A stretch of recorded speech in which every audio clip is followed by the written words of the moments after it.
माँ की बातें। अज्ञात से वार्तालाप।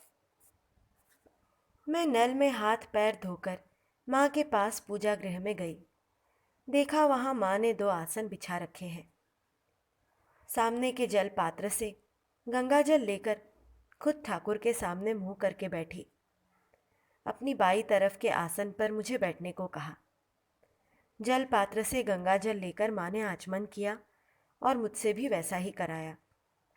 बाद में बोली, किस देवता के प्रति तुम्हारी भक्ति है? मेरे बताने पर उन्होंने मुझे दीक्षा दी और किस तरह जप करना होगा यह दिखा दिया। उस समय मानो परमानंद का प्रवाह मेरे हृदय में प्रवाहित हो गया। अंदर और बाहर से एक विपुल आनंदोच्छ्वास ने मुझे अभिभूत कर दिया।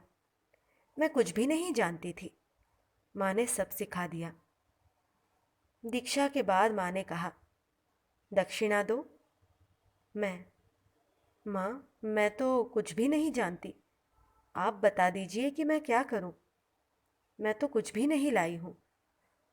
तब माँ उठकर गई और फूल, संतरा, बेर आदि दोनों हाथों में भरकर ले आई और उसे मेरे हाथों में देकर बोली, बोलो, मैंने पूर्व जन्म में और इस जन्म में जाने अनजाने जो कुछ पाप पुण्य किया है सब तुम्हें समर्पण किया। मैंने भी वही दोहराया। माँ ने हाथ फैलाकर सब ग्रहण किया। माँ, इस दीनहीन कंगाल अधम पर तुम्हारी यह कैसी अहेतु की दया। मेरा प्राण मन सब कुछ मानो इससे आच्छादित हो गया। मैंने यहाँ क्या देखा, यहाँ क्या सुना। तन मन प्राण सब माँ के श्री चरणों में अर्पण कर आज मैं धन्य हो उठी। माँ को प्रणाम कर बाहर आकर तन्मय हो लगभग 1 घंटा मैं बरामदे की रेलिंग पकड़कर खड़ी रही। उसी समय कमरे में एक बालिका के चिल्लाने का शोरगुल और माँ की आवाज़ सुनकर मैं अंदर गई। मुझे देखकर माँ ने कहा, बैठो। मेरे बैठने पर माँ ने कहा, यह मेरी भतीजी राधा रानी है। इसकी माँ के पागल हो जाने से मैंने ही इसका पालन पोषण किया है। माँ ने उसे पकड़ रखा था, लेकिन वह अस्थिर होकर भागने की चेष्टा कर रही थी। माँ उसे तरह तरह से समझा रही थी। उन्होंने उसके बाल संवारे, उसे कपड़ा पहनाया, अपने हाथों से खिलाया और बहुत सी स्नेहपूर्ण बातें की। मैं माँ का यह सामान्य व्यक्ति की तरह का व्यवहार अवाक होकर देखने लगी।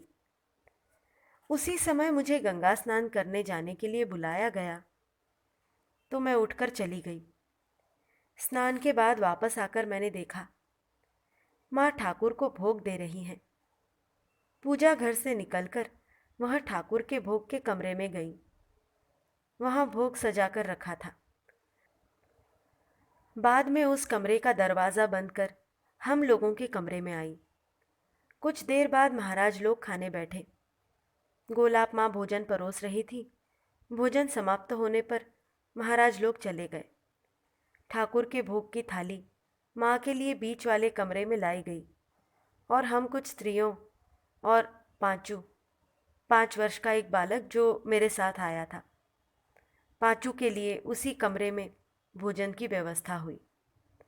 माँ तथा हम सभी भोजन करने बैठे। मेरी इच्छा थी कि मैं माँ का प्रसाद ग्रहण करूं, इसलिए मैं चुप बैठी रही। सभी लोगों ने भात सान लिया, लेकिन मैंने भोजन को हाथ नहीं लगाया। माँ ने 2-3 बार कहा, खाओ खाओ। उसी समय गोलाप माँ ने आकर पूछा, अजी क्या हुआ? मैंने उनसे कहा, मुझे थोड़ा सा प्रसाद दीजिए। तब माँ ने भात सान कर अपने मुंह में थोड़ा दिया और बाकी मेरे पत्तल में डाल दिया। आहा, कैसे अमृत के समान उस दिन का भोजन लगा था, क्या बताऊं। अरहर की दाल, गोभी की चचड़ी, चटनी और फिर गोलाप माँ ने जो कुछ विशेष बनाया था बहुत अच्छा बना था। पांचू तो और तरकारी खाऊंगा कहकर मचलने लगा। धीरे धीरे धमकाने पर भी वह शांत नहीं हो रहा था। तभी गोलाप माँ ने फिर आकर पूछा, क्या हुआ? लड़का क्यों ऐसा कर रहा है? मैंने कहा, माँ, मैं इसे लाना नहीं चाहती थी। मैं छिपकर आ रही थी, यह रास्ते में खेल रहा था। ज्यों ही गाड़ी कुछ दूर आगे बढ़ी, त्यों ही यह दौड़कर आया और गाड़ी पर चढ़ गया और अब और तरकारी खाऊंगा कहकर शोरगुल कर रहा है।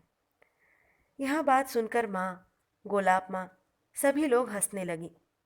गोलाब माँ ने कहा, तुम इसे भुलावा देना चाहती थी, ऐसा भला कैसे कर पाती? इसका सौभाग्य था, इसीलिए माँ को देख पाया। यह भला क्या कम भाग्य है? उसका मंगल होगा। माँ ने भी हाँ, ठीक ही तो है कहकर अपनी सहमति प्रदान की। भोजन के बाद मैं पूरे दिन माँ के पास बैठी रही। मेरे रायपुर जाने की बात थी, वह दूर देश में स्थित है। माँ को फिर मैं जल्दी नहीं देख पाऊंगी, यह आशंका मेरे मन में थी। पारुल और कमला मुझे बुला रही थी, फिर भी मैं नहीं गई। माँ छत पर बाल सुखा रही थी। जाड़े का दिन था, इसलिए धूप में बैठकर मेरे साथ अपने मायके की बातें कर रही थी।